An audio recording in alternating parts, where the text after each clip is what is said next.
Okay, 50 order तक जो फिर से 50 क्वांटिटी का ऑर्डर आया था वो चला गया थर्ड वेंडर को, तो इसलिए यहाँ पे 170 ये दिख रहा है। तो इस तरीके से तीनों को एलोकेटेड क्वांटिटी दिख रहे हैं। लेट्स से फिर से आया 500 क्वांटिटी का ऑर्डर, तो अगेन सबसे लोएस्ट यहाँ पे किसका है, वो है सेकंड, सॉरी फर्स्ट वाले वेंडर फर्स्ट का। का। फर्स्ट है सर। तो फिर 500 क्वांटिटी का देख लेते हैं एक बार लास्ट। फिर समझ, आई थिंक अब समझ आ गया होगा ये कैसे काम कर रहा है। सोर्स डिटर्मिनेशन 2226, 500 क्वांटिटी ले लिया, प्लांट है 1710, एंटर। देखो 173 00050, यही अपने फर्स्ट वेंडर इस वेंडर को असाइन हो रहा है क्योंकि ये सबसे लोएस्ट कोटा वैल्यू है। ठीक है, इसको सेव कर देते हैं। तो इसको, सर इसमें तो हम लोग मल्टीपल वेंडर ले सकते हैं, कितने भी चाहें जितने वेंडर ले हाँ सकते हैं। हाँ, अभी तो मैंने एक्सपेरिमेंट के लिए 3 वेंडर लिए, उसमें हजारों वेंडर अच्छा कर अच्छा। सकते हो रियल टाइम में, अच्छा सर, बहुत सारे कोटा कोटा वेंडर्स हैं। वैल्यू। हाँ, हाँ सर, मैं ये कह रहा था कोटा वैल्यू का मतलब ये है कि जितने ज्यादा कोटा वैल्यू, मतलब जितनी कम कोटा वैल्यू होगी उतने ज्यादा उस मतलब उस बेसिकली वो पार्टी को बताता ऑर्डर है प्लेस कि, होंगे। बेसिकली बताता है कि जो भी ऑर्डर आ रहा है उस वेंडर को असाइन जी। करो जिसको, जिसके पास कम ऑर्डर मिले, बेसिकली ये हो रहा है। तो यहाँ अच्छा पे अच्छा। देखो, अभी प्रैक्टिकली समझो, यहाँ पे 500 आया, पहले वेंडर को असाइन हुआ, तो 500 प्लस 150 क्या हो गया, 650, राइट। जी जी जी। तो अभी क्वांटिटी भी देखो सबसे कम किसका है, थर्ड 170, का। थर्ड का। तो नेक्स्ट ऑर्डर जो जी आएगा, और देखो कोटा वैल्यू भी इसी का सबसे कम है, 5.1, जी जी। राइट। सो इनडायरेक्ट वे में मैं बोल रहा हूँ, सिंपल लैंग्वेज में, जिसको सबसे कम ऑर्डर मिला है, तो उसको ही दे दो क्योंकि उसके पास सबसे कम ऑर्डर मिला है, राइट, यही होता है ना। अब सपोज हमारे पास 5 वेंडर है, किसी को 10 क्वांटिटी का है, किसी बाकी सबको 50-50 क्वांटिटी का है। तो हम नेक्स्ट ऑर्डर किसको देंगे, कौन ज्यादा सूटेबल है, जिसको कम ऑर्डर का ऑर्डर, कम क्वांटिटी का ऑर्डर मिला है दस, बेसिकली। 10 वाले को सर। हाँ, राइट। तो उसी तरीके से यहाँ पे भी काम करता है। परसेंटेज क्यों यहाँ पे है मैं आगे बता रहा हूँ। तो मैंने ये दिया था एग्जांपल। अब सपोज एक नया वेंडर आया, अ, अब यहाँ पे बेस क्वांटिटी की बात करता हूँ, बेस क्वांटिटी कैसे इम्पैक्ट करता है। बस एक वेंडर मैं नया लेता हूँ यहाँ से, 86 मैंने लिया, 173 000 086, 173 000 086। अब ये जब नया वेंडर आएगा तो कोटा परसेंटेज चारों में स्प्लिट होगा, तो इस बार 25% हो जाएगा, राइट। फिर हो जाएगा 25 25 25 25। इसको अभी तक कोई भी ऑर्डर नहीं मिला है, जीरो रहेगा, बेस क्वांटिटी जीरो। तो अब जो नेक्स्ट ऑर्डर आएगा, लेट्स से 100 का आया, तो किसको जाएगा, इस वाले को जाएगा क्योंकि इसका जीरो है, नए वेंडर को जाएगा। राइट। फोर्थ वाले को जाएगा, नए वाले को, राइट। तो इसके लिए पहले मैं PIR क्रिएट कर लेता हूँ। 86,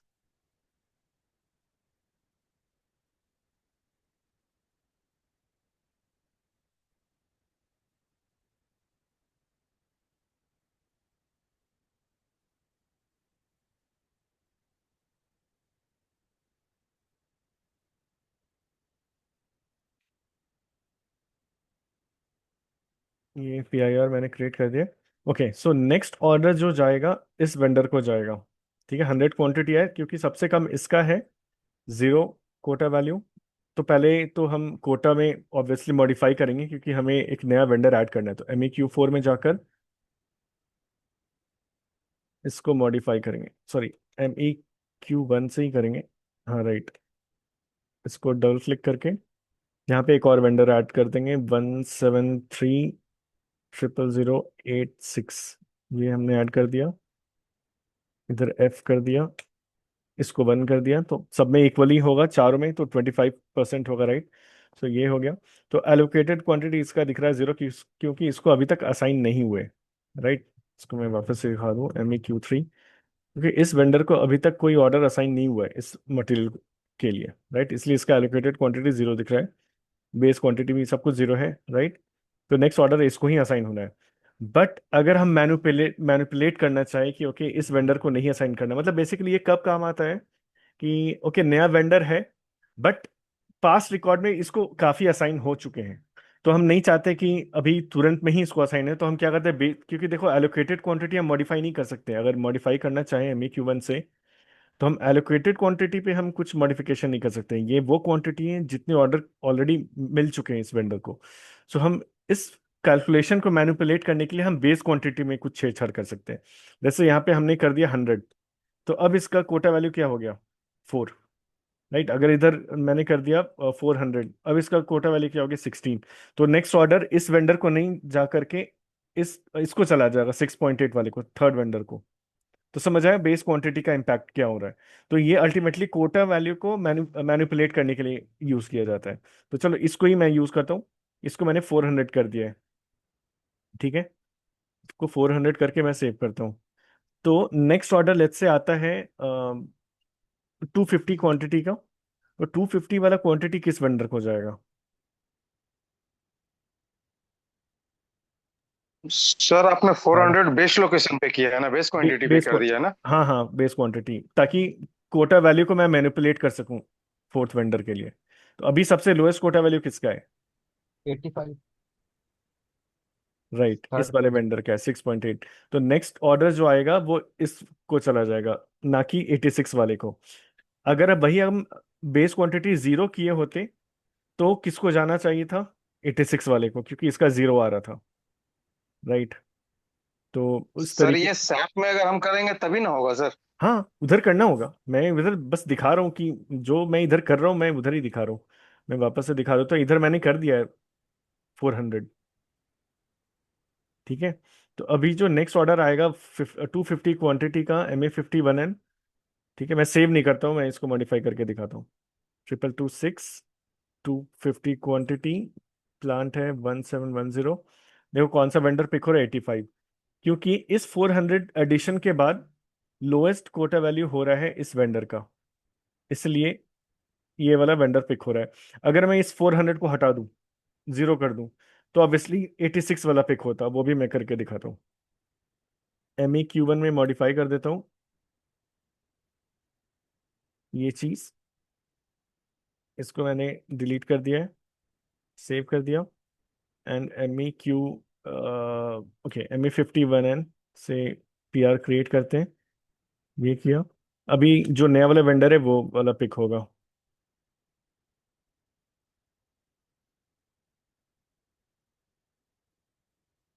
वो 86 नया वाला वेंडर पिक हो रहा है।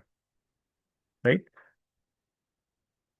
सो बेसिकली ये कब काम आता है, जब इसका एक और एप्लीकेशन हो सकता है, कब हम नया वेंडर ऐड करते हैं, कब हम बेस क्वांटिटी को मैनिपुलेट करते हैं। लेट्स से ठीक है, कोटा अरेंजमेंट इन तीनों के साथ चल रहा है, बट ऐसा हो सकता है कि हमने ऑफलाइन इस वेंडर के साथ ऑर्डर प्लेस किया हो, SAP में नहीं दिख रहा हो। तो हम क्या करते हैं, वो चीज़ यहाँ रिफ्लेक्ट करने के लिए बेस क्वांटिटी में हम चेंज कर देंगे। तो बेस क्वांटिटी एक काइंड ऑफ एलोकेटेड क्वांटिटी है जो हम मॉडिफाई कर सकते हैं।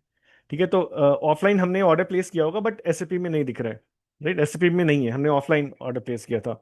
बट अगर उसको हम कोटा में कंसिडर करना चाहते हैं, तो अगर हम यहाँ पे जीरो रखेंगे तो अनफेयर हो जाएगा ना। बट क्योंकि वो एक्चुअली में 250 का तो ऑर्डर मिला हुआ है, उसको पहले से पास में मिला हुआ है।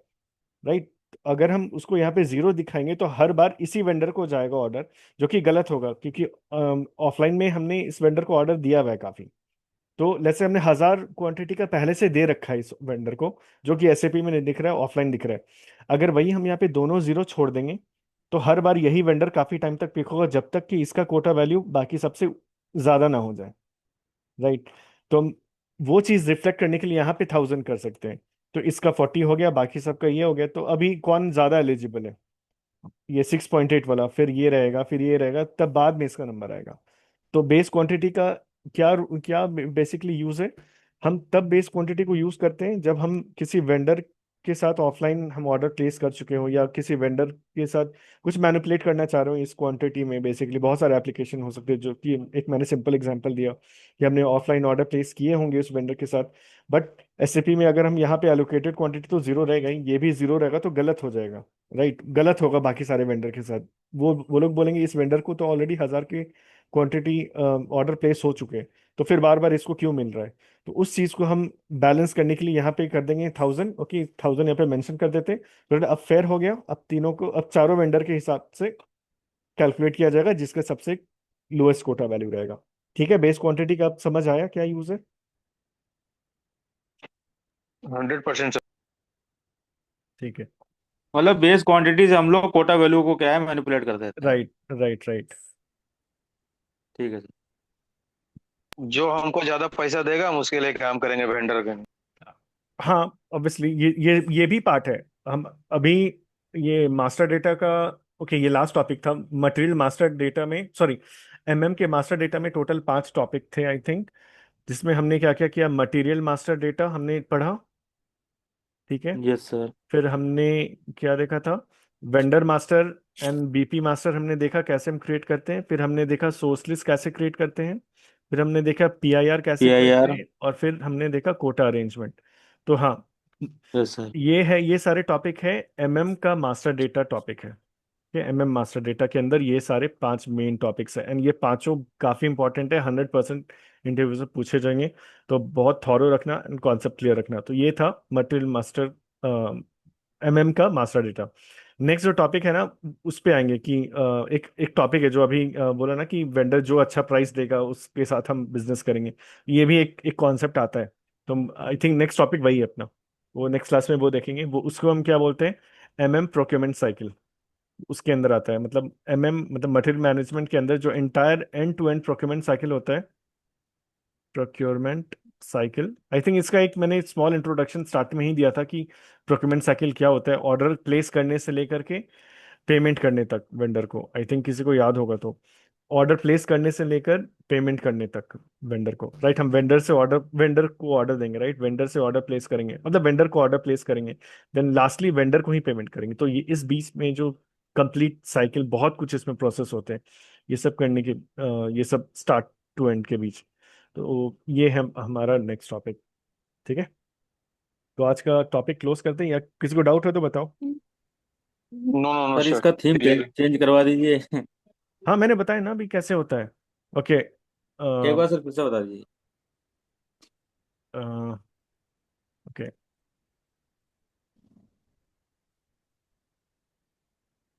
ठीक है, मैं शुरू से दिखाता हूँ कि पहले कैसे था एंड कैसे इसको चेंज किया है।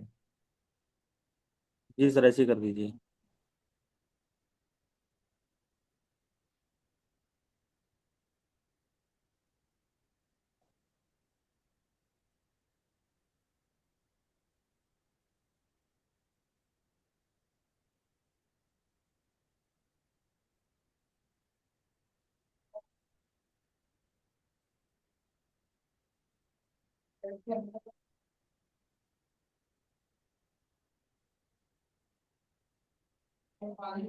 अभी ये थीम दिख रहा होगा, राइट।